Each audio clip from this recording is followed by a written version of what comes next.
नमस्कार दोस्तों, चलिए जानते हैं बिहार की फटाफट 50 बड़ी खबरों को सिर्फ 10 मिनट में। लेकिन उससे पहले आप यह वीडियो किस जगह से देख रहे हैं हमें कमेंट में जरूर बताएं।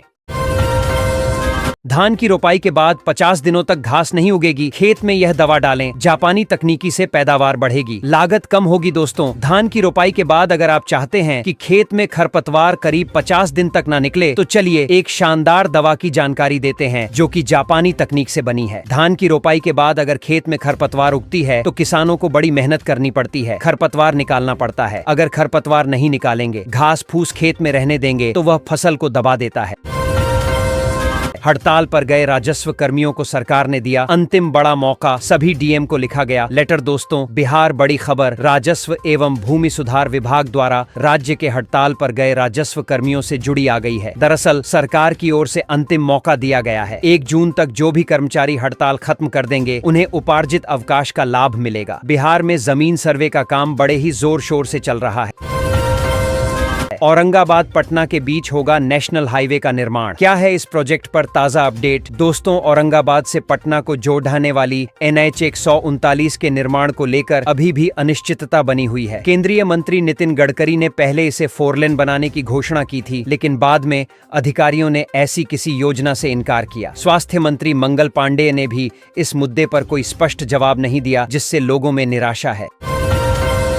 भागलपुर से दुमका तक डबल होगी रेलवे लाइन, हटाया गया अतिक्रमण, तोड़े गए 300 घर। दोस्तों, भागलपुर से दुमका तक रेल लाइन दोहरीकरण के लिए जमीन अधिग्रहण हो रहा है। मंदार हिल विद्यापीठ के पास रेलवे की जमीन से 300 से अधिक अवैध निर्माण हटाए गए। जगदीशपुर के पास नया भागलपुर स्टेशन बनेगा, जिससे कई एक्सप्रेस ट्रेनें चलेंगी। भागलपुर मंदार हिल के बीच स्टेशनों का सौंदर्यीकरण होगा।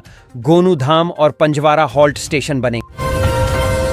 पटना एयरपोर्ट की कब हुई थी स्थापना? क्यों जरूरत पड़ी नए टर्मिनल भवन की? जानिए सब कुछ दोस्तों। पटना प्रधानमंत्री नरेंद्र मोदी आज पटना वासियों को बड़ी सौगात देंगे। पीएम मोदी पटना एयरपोर्ट के नए टर्मिनल भवन का उद्घाटन करेंगे। बता दें कि पटना स्थित हवाई अड्डे की स्थापना 1973 में हुई थी और इसे 2008 में अंतर्राष्ट्रीय दर्जा प्राप्त हुआ। प्रधानमंत्री नरेंद्र मोदी पटना पहुंच चुके हैं। अभी से कुछ ही देर के बाद पीएम नरेंद्र मोदी का शानदार रोड शो होगा। इसके बाद वे पटना वासियों को बड़ी सौगात देंगे। प्रधानमंत्री नरेंद्र मोदी पटना एयरपोर्ट के नए टर्मिनल भवन।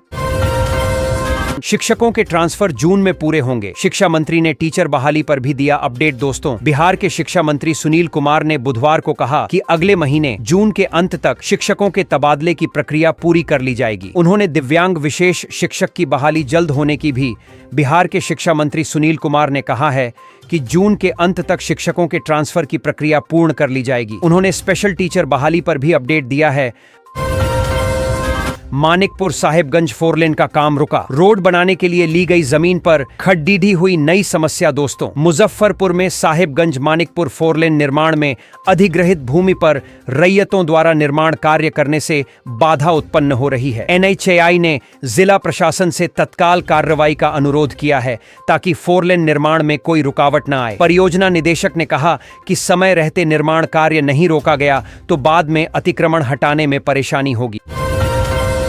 महागठबंधन में शामिल हो सकती है ये बड़ी पार्टी, क्या तेजस्वी यादव देंगे ग्रीन सिग्नल? दोस्तों, AIMIM के प्रवक्ता आदिल हसन ने कहा कि हमारा मकसद बीजेपी को हराना है। बिहार में NDA की सरकार पूरी तरह फेल हो चुकी है। बिहार में इस साल 2025 विधानसभा चुनाव होने वाला है। इस बीच चुनाव को लेकर असदुद्दीन ओवैसी की पार्टी ऑल इंडिया मजलिस ए इत्तेहादुल मुस्लिमीन AIMIM ने बिहार में RJD के नेतृत्व वाले ने किया। बिहटा एयरपोर्ट का शिलान्यास, यात्रियों को मिलेगी हाई क्लास वाली फैसिलिटी। दोस्तों, प्रधानमंत्री नरेंद्र मोदी ने आज बिहटा एयरपोर्ट का शिलान्यास किया, जहां यात्रियों को आधुनिक सुविधाएं दी जाएंगी। इसके साथ ही उन्होंने पटना एयरपोर्ट के नए टर्मिनल भवन का उद्घाटन भी किया। देखा जाए तो चुनावी साल में बड़ा तोहफा पीएम मोदी ने बिहार की जनता को दिया। पीएम मोदी को धमकी देने वाला भागलपुर से अरेस्ट, पीएमओ के व्हाट्सएप पर भेजा था मैसेज। दोस्तों, प्रधानमंत्री नरेंद्र मोदी को भागलपुर के सुल्तानगंज से एक व्यक्ति ने व्हाट्सएप के माध्यम से धमकी दी, जिसके बाद उसे गिरफ्तार कर लिया गया है। पीएम मोदी 2 दिवसीय बिहार दौरे पर हैं, जहां उन्होंने पटना में रोड शो किया और बिक्रमगंज में जनसभा करेंगे। इस घटना के बाद सुरक्षा एजेंसियां सतर्क हो गई हैं और मामले की जांच कर रही हैं। दरभंगा एम्स में बनेगा ग्रिड स्टेशन, करीब 347 करोड़ रुपए होंगे खर्च। दोस्तों, दरभंगा एम्स के निर्माण की दिशा में तेजी से काम हो रहा है। भविष्य में ऊर्जा की जरूरत को देखते हुए ग्रिड स्टेशन बनाने की योजना है, जिस पर लगभग 347 करोड़ रुपए का खर्च आएगा। राज्य सरकार केंद्र से इस खर्च का 50% वहन करने का अनुरोध करेगी। एम्स की जमीन से गुजर रही संचरण लाइन को भी हटाने का निर्णय लिया गया है।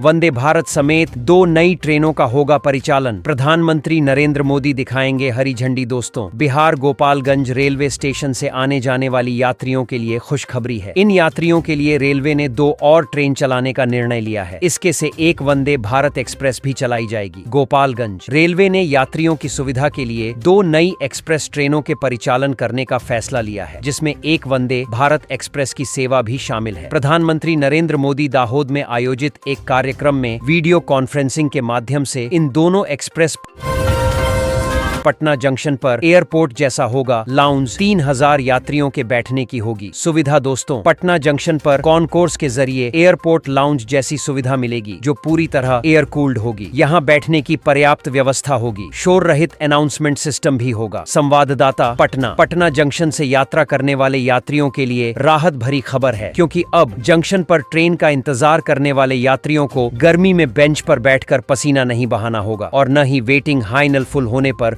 को बैरंग लौटना नहीं पड़ेगा। प्लेटफॉर्म के शोर पटना से भी बड़ा और शानदार होगा। बेहटा एयरपोर्ट, जानिए क्या क्या बनेगा और कैसी सुविधाएं मिलेंगी। दोस्तों, पटना एयरपोर्ट के नए टर्मिनल भवन का आज पीएम मोदी उद्घाटन करेंगे। लोगों के बीच काफी उत्साह इसे लेकर देखा जा रहा है। इसके साथ ही वे बेहटा में नए सिविल एनक्लेव एयरपोर्ट का शिलान्यास भी करने वाले हैं। इस बीच आपको बता दें कि बेहटा में पटना से भी बड़ा और शानदार एयरपोर्ट बनकर तैयार होगा। यात्रियों को यहाँ बेहतर सुविधाएं भी मिलेंगी।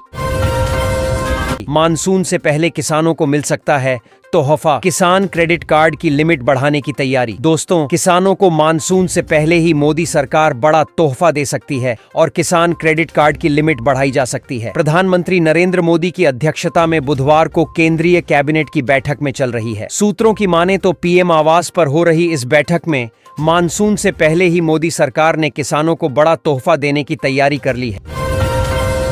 समस्तीपुर में 26 शिक्षकों का 8 दिवसीय गैर आवासीय प्रशिक्षण सफलतापूर्वक संपन्न। दोस्तों, समस्तीपुर सराय रंजन प्रखंड के अल्फा मध्य विद्यालय बी, एलोथ के आईसीटी लैब में उजियारपुर, वारिसनगर और सराय रंजन प्रखंड के कुल 26 शिक्षकों का 8 दिवसीय गैर आवासीय प्रशिक्षण जिला समन्वयक गंगाधर प्रसाद के देखरेख में मंगलवार को सफलतापूर्वक संपन्न हुआ। इस प्रशिक्षण का मुख्य उद्देश्य शिक्षकों को कंप्यूटर की शिक्षा में दक्ष बनाना है। आए दिन विद्यालय से